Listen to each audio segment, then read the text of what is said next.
Oh, je suis dégoûtée, je sens que cette vidéo va être mise en ligne trop tard.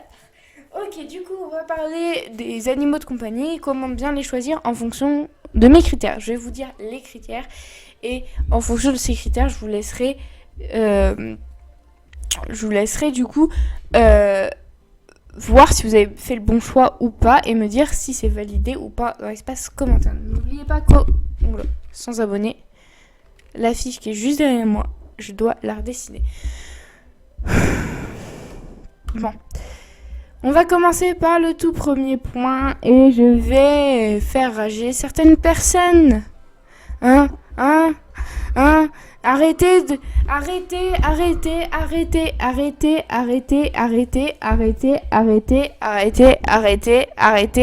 de toujours vous orienter sur les mêmes espèces. Que ce soit des bergers, que ce soit des golden, que ce soit des chihuahuas. J'entends toujours les mêmes personnes me dire à chaque fois, pour commencer, je voudrais un beagle. Ça, c'est quelque chose que peu de gens me disent. Mais alors, commencer par un chihuahua ou par d'autres races de chiens tels que tous les bergers, ça je l'entends vraiment beaucoup. Il faut savoir que les bergers sont des chiens qui sont certes apparemment très bien pour les enfants, mais il faut savoir que ce n'est pas les meilleurs chiens. Il faut savoir aussi que c'est en fonction de votre âge, et je vais en décevoir certains, que ce soit en fonction de votre âge animalier ou de votre moyen de vie, c'est toujours les mêmes espèces que vous devez prendre pour commencer. Alors, je dis ça, mais c'est les espèces que moi, personnellement, toutes les personnes que je connais qui ont des chiens ont commencé avec ces espèces. Donc si je ne cite pas votre espèce, ne pleurez pas tout simplement parce que vous allez me faire pleurer. Ok, on va commencer, c'est parti. Par mon coup de cœur. Tout simplement, mon coup de cœur, c'est tout simplement le beagle. Alors, beagle, pourquoi ? Parce que j'en ai un. Voilà, j'ai un biglou. Je vais pas vous mentir que mon âge d'expérience en tant qu'animaux n'était pas suffisant pour prendre un autre type de chien. Alors là, écoutez, là c'est ce qui plane au-dessus de votre tête actuellement. Oui, mais t'as un beagle. Pourquoi tu dis que le biglou c'est une espèce qui est conseillée pour les débutants? Alors, tout fait partie de vous en fait. Je dis le beagle, c'est un exemple. À titre d'exemple, je vais en faire une vidéo très détaillée sur les races de chiens préférées de mes amis et uniquement de mes amis, donc berger australien, husky, biglou, chihuahua. Tout ça sera plus détaillé dans une série de vidéos qui va s'appeler Les meilleurs amis de l'homme. Voilà, tout simplement, c'est une série qui arrivera bientôt sur la chaîne. Bon, du coup, les beagles, parce que moi j'ai un biglou et c'est vrai que voilà.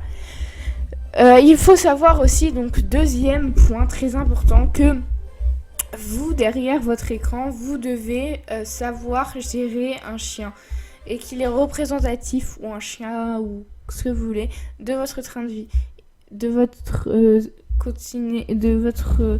pas train de vie au sens monnaie, train de vie au sens ce que vous faites dans la vie, ce que vous aimez, vos passions.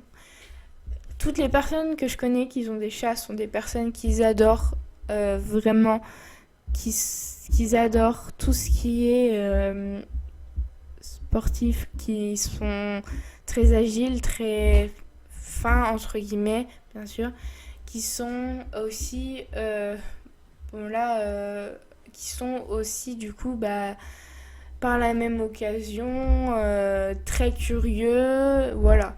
Les personnes qui ont des chiens sont souvent plus fidèles en termes de routine et ils font toujours la même chose souvent. Voilà, il faut savoir que c'est vraiment représentatif de vous. Ne prenez pas un chat si vous avez un truc où il faut être posé, parce que la plupart des chats ne sont absolument pas posés. Il faut savoir aussi que ça dépend aussi donc, de votre caractère, de votre train de vie, tout ça, je l'ai déjà dit, ça dépend aussi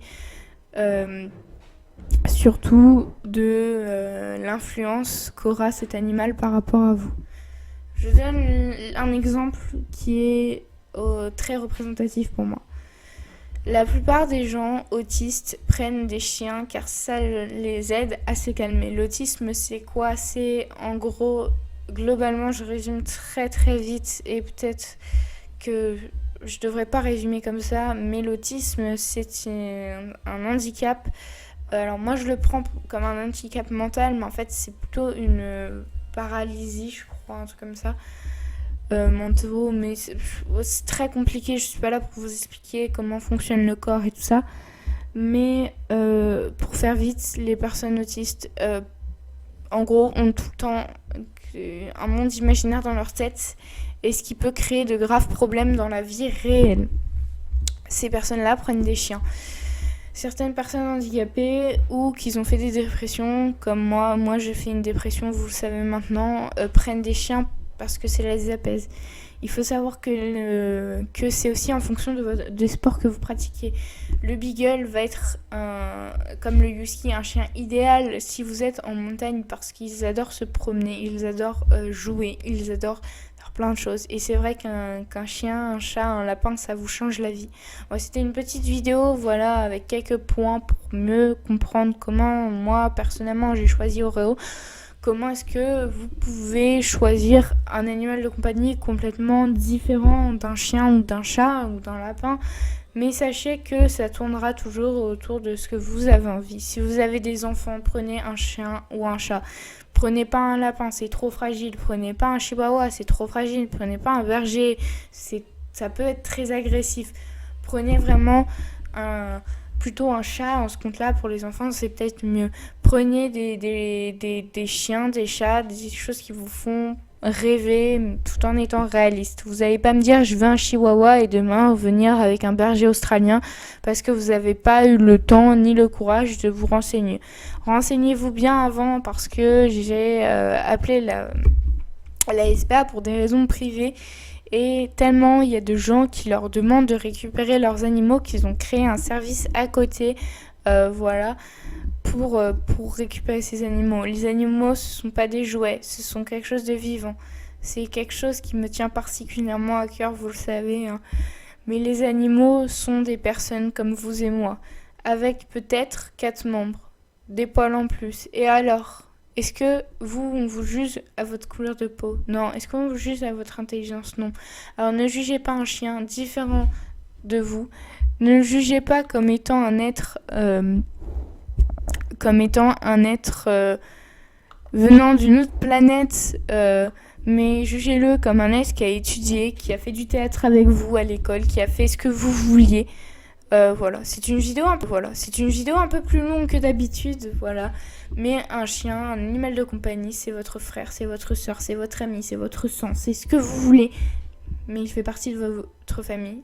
Et je peux vous assurer que si vous n'êtes pas là pour lui, vous le regretterez à vie, même quand il ne sera plus là. Cela, c'était la fin de cette vidéo, j'espère qu'elle vous aura plu. Bon, désolé de terminer sur une touche si négative, et désolé que la vidéo ait duré aussi longtemps, mais ça me semblait important de rajouter ces points-là, voilà. Sur ce, salut.